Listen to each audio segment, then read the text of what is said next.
his ranking in terms of other emojis is probably quite modest. But in terms of public ranking, he's number 2. He's a charming, quite distinguished, apparently English, upper middle class gentleman with a son who isn't. He sounds gentleman. He sounds very American, your son. He does, yes, he does. Smiler is a self-proclaimed original emoji who takes her job very seriously, and everyone else's for that matter. And she isn't satisfied until everyone does their job properly and perfectly, but she does it all with a smile, which makes her behavior very bizarre because she is practically demonic. What's fun about Poop is that he has insight into who and what he is.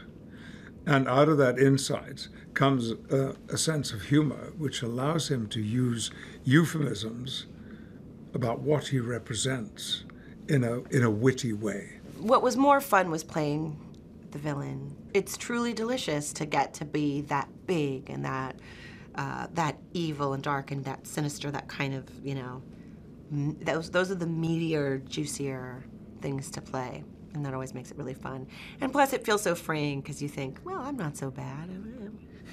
I could never be like this. She's a monster. I think taking something that we all use as a common language and something that's a part of our daily lives and giving it a backstory and giving it a message that's actually about being yourself and not forcing yourself to fit in is lovely, especially because I think a lot of young people plan to see this movie. I think that's really important, especially because of the technology angle to it, because I think they're all going into the technological world with maybe a little bit more, some perspective. Whether children have devices or not, they all know what emojis are. And it's interesting that in our lifetime, a language has been created that is universal. Yes, yeah. I mean, no one really saw it coming, but we all use it. Yeah.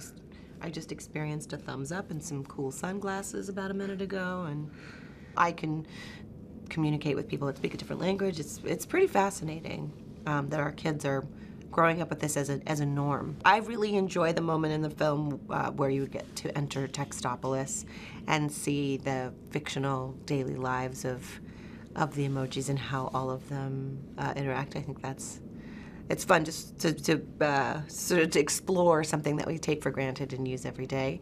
And then obviously I love the message. I love that the movie ends with the words "be moved" and the idea that it's important to be exactly who you are. I think is great.